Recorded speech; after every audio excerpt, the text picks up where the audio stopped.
Good day, I'm Ariana Alea and Rosales, and I am here with my group mates, and we are going to tackle about the Chapter 8, Communication for Work Purposes.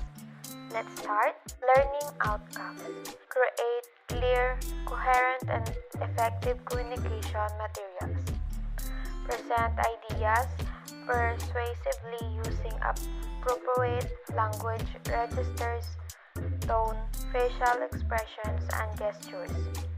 Adapt awareness of audience and context and presenting ideas in communicating ideas.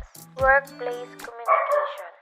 Workplace communication is very important to companies because it allows companies to be productive and operate effectively. Employees can experience an increase in morale, productivity, and commitment if they are able to communicate up and down the communication chain in organization. Workplace communication is the transmitting of information between one person or group and another person or group in an organization. Include emails, text messages, voicemails, notes, etc. Advantages of effective communication at the workplace. The first one is the employees work better and faster. When your employees have the information they need to do their jobs well, they can do their jobs faster. Your employees won't misinterpret important details because the details are clearly provided. They approach tasks more assuredly, knowing the steps to successful completion. Effective communication minimizes time-wasting misunderstandings. It helps your employees know what is expected of them. It enables them to prioritize tasks based on your direction. In this way, the payoff for your investment in employees is greater. The second one is more loyalty and motivation. Employees who relate to your company work to defend your organization's future. Effective communication strategies build a sense of identification between your employees and business. Employees who identify with an organization's values and goals are loyal and hardworking. Because you've engaged them in your company's mission, your employees promote your company's product and services with enthusiasm. They preserved your company's image by presenting themselves in a way that echoes that image. The third one is increases employee satisfaction. Effective communication fosters pleasant relationships in your workplace, which promotes a positive business environment. Employees who are communicating well with one another feel more joy at work.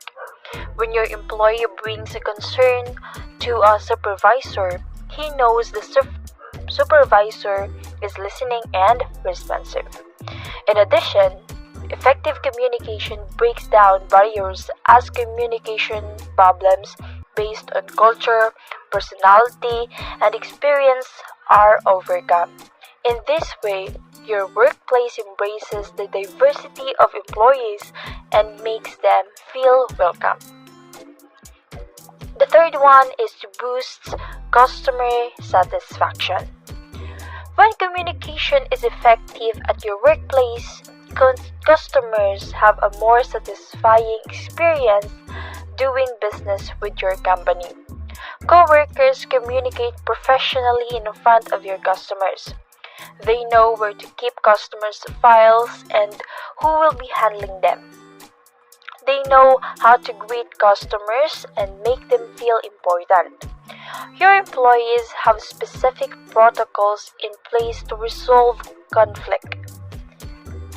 With this measure in place, your customers have a friendly experience that they can share with others.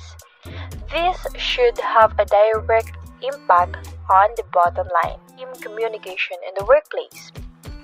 We have here 4 different types of workplace communication and how to improve in each area. Words are only a small portion of how we communicate with one another.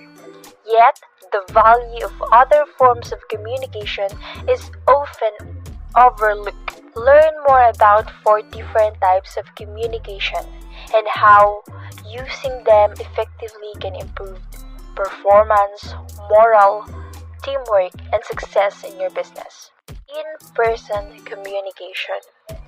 Whenever possible, use face-to-face communication in the workplace to eliminate many of the misunderstandings that can occur. Speaking directly with someone in person allows both of you to see and heart the bigger picture. The second one is the body language and facial expressions. Your body language and facial expressions play a vital role in how effective or ineffective you are at communicating with staff members. Eye contact makes people feel acknowledged as they talk and listen.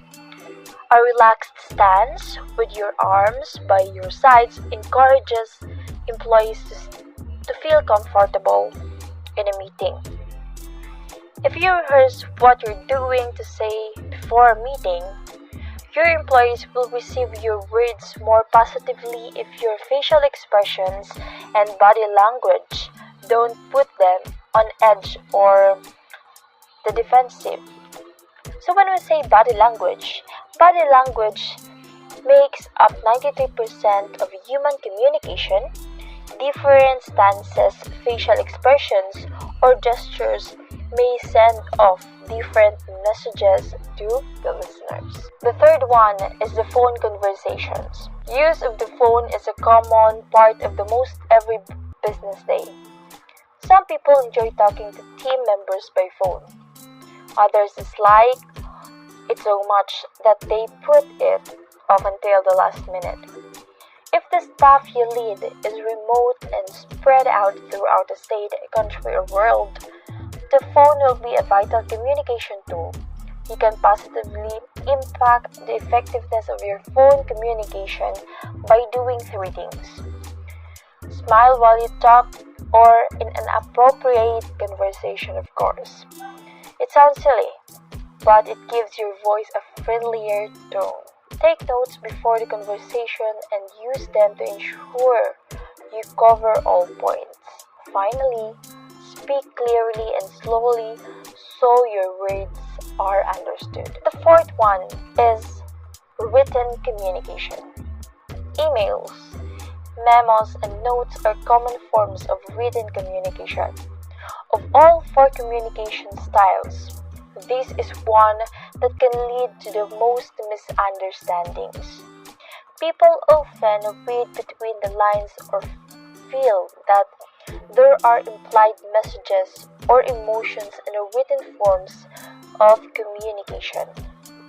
In a workplace situation, this can be avoided. Before you send an email to your employees, distribute a memo or post an important notice on the staff bulletin board. Have an objective pair of I read it first. A business coach or mentor can look over your written communication and provide constructive criticism and helpful suggestions. As part in workplace, you should transpire basic language register, transcript of 5 language register, frozen or static, formula or regulated, consultative or professional, casual or group, and intimate or personal. These are specific written or oral acts that never change. Hence, the name frozen or static because they don't change. They sometimes include old grammar or vocabulary. 5 ways to make the audience the star of the presentation. take the focus of yourself for a more dynamic, memorable presentation. 1.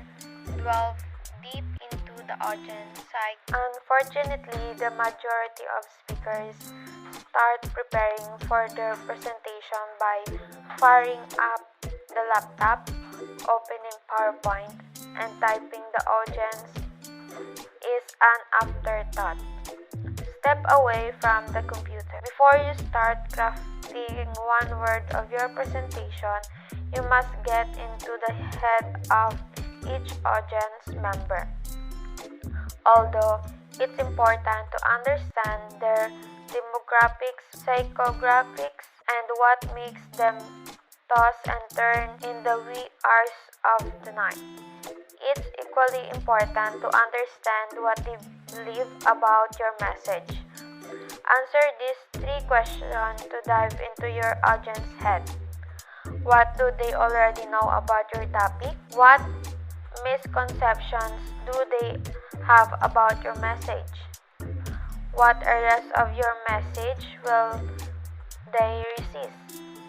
Addressing those 3 questions during your presentation lets the audience know that you understand them and that their point of view matters to you as you craft your message. 2. Get clear on your presentation promise. Seth Godin said, "A presentation that doesn't seek to make change is a waste of time and energy." The presentation promise is deeper than the traditional WIIFM, "What's in it for me?" statement, but instead answer one simple question: how will your audience change as a result of hearing your speech? How can you make it their lives easier? Help them grow or do something better, faster, or more efficient than ever before. Give your best ideas away for free. No string attached. This sounds counterintuitive, but creating immense value for the audience is the best way to turn audience members into a co-collaborators, supporters, and even fans. Number 3. Underwhelm them with data. Presentations have evolved into a big data dump. Speakers cram as much information as possible into their presentation because the more information you give, the more of an expert you are. Right? Wrong. The more information you give, the more overwhelmed your audience feels, and the less likely you'll live up to that presentation promise.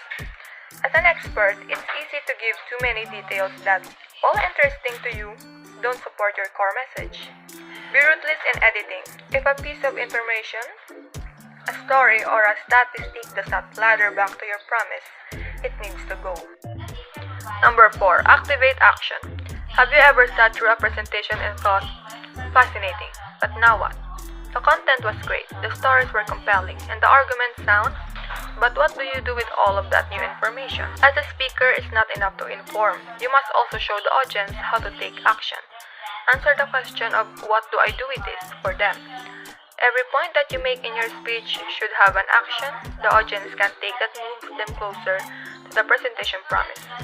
It's even more powerful if the audience can take at least one of those actions during your speech. If you're giving a presentation on social media, have people send a tweet. Speaking about goal setting, give the audience an opportunity to set a goal. Get them in the habit of taking action. Number 5. Invite interaction. Human beings are meaning-making machines. We co-create meaning through the relationships we have with others. Whether you're speaking to 10, 100, or 1,000 people, you're creating a relationship with each one of those individuals. You don't want to be the one who does all the talking, even if you are the speaker. As you create your presentation, think strategically about how to involve the audience. Tell a story that fires up their mirror neurons so they feel like a part of your tale. Create activities that connect them with their fellow audience members. Ask them questions and pause to let them respond. The more the audience is involved in your presentation, the more memorable and valuable your message is.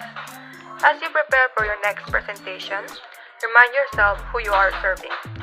Place the audience at the epicenter of your speech. When you make the audience the star of your presentation, persuasion becomes easier, relationships deepen, and you become their go-to expert. Components and communication. There are 5 components to any communication and a 6 that is the overall environment of the workplace in which the communication takes place. The components of communication are: number 1, the individual sending the message. The sender must present the message clearly and with enough detail so that the receiver shares meaning with the sender. Number 2, the context for the message. The context is how the message is delivered by the sender of the message. Context involves nonverbal communication such as gestures, body language, facial expressions, and elements such as tone of voice. Most of the context for a message is only available when the receiver can see and hear the message sender. Email and IM emoticons, for example, are a poor substitution as the sender formulates them without input from the receiver. Another piece of the context is the emotion that are involved in the communication circle. Is the sender angry? Is the receiver indifferent to the content of the communication or disdainful of the sender? Normal human emotions affect whether a message is successfully shared. Number 3, the person receiving the message. The receiver must listen carefully and intently ask questions for clarity and paraphrase to ascertain that the receiver shares meaning with the sender. If the receiver trusts the sender, the chances of effective communication increase. The next one is the delivery method you choose. The delivery method should be selected based on the medium most effective to convey the meaning of the message. Since communication methods are so diverse since the dawn of computers and mobile devices, decisions about the delivery method have become more complex. The delivery method must suit the communication needs of both the sender and the receiver. Communication methods include verbal communication, instant messages, IM, emails, letters, signs, posters, videos, screenshots, telephones, notes, forms, written documents, and more. These methods will continue to expand and employee expectations for instant communication about everything having to do with their work will continue to grow. In-person communication has increased in importance, especially for organizational information that might call for change, provide employee recognition, or allow for on-the-spot questions.